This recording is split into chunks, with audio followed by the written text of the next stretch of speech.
and calls him as the Rahman Dakat of BJP, while Aam Aadmi Party reacts to it and calls BJP a propaganda machine. यही तर्क आम आदमी party ने शीश महल 1.0 में भी दिया था और शीश महल 1.0 कभी खोलकर नहीं दिखाया, पर सीएजी की रिपोर्ट आ गई थी कि कैसे जब कोविड था तब एक आलीशान शीश महल खड़ा किया गया था जिसमें 50 से 60 करोड़ रुपए खर्च करके आलीशान पर्दे, flooring, toilet cover, seat, television लगाए गए थे। अब शीश महल 2.0 का भी सारा ब्लूप्रिंट सामने आ चुका है। उस समय तो जनता के पैसे खर्च किए गए थे, आज किसके पैसे लग रहे हैं? और ये खोलकर दिखाने के बदले, एक बार चुनौती स्वीकारने के बदले, फिर से ये लोग किस प्रकार से ध्यान भटकाने की कोशिश कर रहे हैं।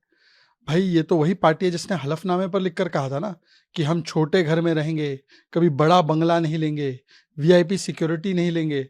आपने तो पंजाब में भी एक बड़ा बंगला ले लिया। तो ये दिखाता है कि ये आम आदमी पार्टी नहीं, ये आलीशान आदमी पार्टी है और शीश महल तो इनके मन में बसता है, इसलिए इनको शीश महल की आदत लग चुकी है।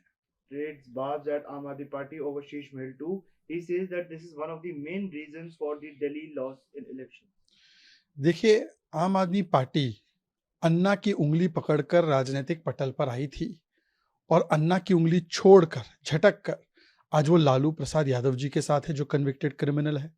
ये कहते थे सोनिया को जेल में डालेंगे, मुलायम जी को जेल में डालेंगे, लालू जी को जेल में डालेंगे, आज उन्हीं के साथ गठबंधन कर बैठे थे। इन्होंने कहा हम 2 BHK छोटे से घर में रहेंगे, उन्होंने बड़ी गाड़ी, बड़ा बंगला ले लिया।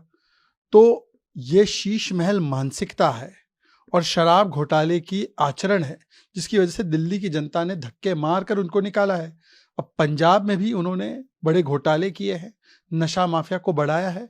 तो आम आदमी पार्टी का शीश महल और शराब घोटाला, ये दोनों जो है इसके मूल कारण रहे हार के, और ये आज भी वहीं पर स्थापित है। Party workers protest outside Harbhajan Singh's residence, deface the walls with Gaddar graffiti on his home. Now Harbhajan Singh gets a CRPF Z security cover from the central government. देखिए, ताउम्र आम आदमी पार्टी केजरीवाल यही गलती करती रही, धूल चेहरे पर थी। केजरीवाल और आम आदमी पार्टी आईना साफ करती रही। अपने आप में आत्मचिंतन करना कि क्यों एक के बाद एक नेता छिटक रहे हैं और एएपी आम आदमी पार्टी नहीं, अकेले अरविंद की पार्टी बनती जा रही है। वो क्या कारण है कि योगेंद्र यादव, आशुतोष, मयांक गांधी, प्रशांत भूषण, अलका लांबा, ये सभी नेता बिछड़े बारी बारी, और अब भी जो नेता गए हैं, अगर वो इतने गद्दार, कायर, दबाव में आने वाले भ्रष्टाचारी थे तो आपने कल तक अशोक मित्तल को क्यों डेप्यूटी लीडर बनाया था? आपने क्यों हरभजन सिंह को राज्यसभा दी थी? आपने क्यों इंडस्ट्रियलिस्ट लोगों को राज्यसभा भेजा था, जिसमें साहनी जी भी है, गुप्ता जी भी है? अगर वो इतने भ्रष्ट थे तो नहीं देते ना उनको टिकट या पद या प्लेटफॉर्म। और कल तक जो असरदार सरदार था वो आज गद्दार बन गया। इसीलिए मुझे लगता है कि आम आदमी पार्टी के कार्यकर्ता आम आदमी पार्टी और अरविंद केजरीवाल के इशारे पे कुछ भी कर सकते हैं। वो हो सके तो इन नेताओं को फिजिकल हार्म भी पहुंचा सकते हैं। इन्होंने पहले भी इन चीज़ों को ऑर्केस्ट्रेट किया है इमोशनल ड्रामा करने के लिए। तो इसीलिए अगर केंद्र ने सिक्योरिटी बढ़ाई है, ये स्वागत योग्य कदम है, परंतु जो कल तक असरदार सरदार था उसको आज जब गद्दार कह रहे हैं तो पंजाब के लोग देख रहे हैं कि हरभजन सिंह जो पंजाब के और देश के एक महान सुपुत्र, महान खिलाड़ी है, उनका किस प्रकार से इंसल्ट आम आदमी पार्टी कर रही है। Party is all set to move to Rajya Sabha chairperson and president against Raghav Chadda-led rebel MPs who joined BJP recently. देखिए, आम आदमी पार्टी का बस चले तो यूनाइटेड नेशंस भी जा सकती है, जाने को कोई समस्या नहीं है, उनके पास सारे कानूनी विकल्प है। पर ये कानून का नहीं, ये दरअसल मामला है अपने कृत्यों का।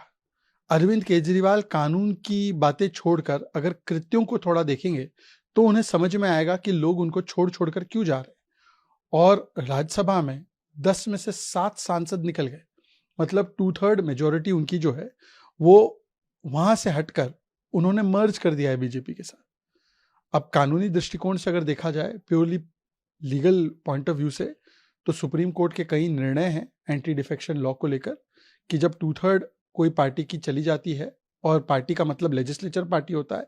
इस केस में राज्यसभा में जो आम आदमी पार्टी है उसके 10 सांसद है, तो 7 सांसद लेजिस्लेचर पार्टी बनाकर अगर जा रहे हैं तो मुझे लगता है कि इसमें एंटी डिफेक्शन लॉ लागू नहीं होता।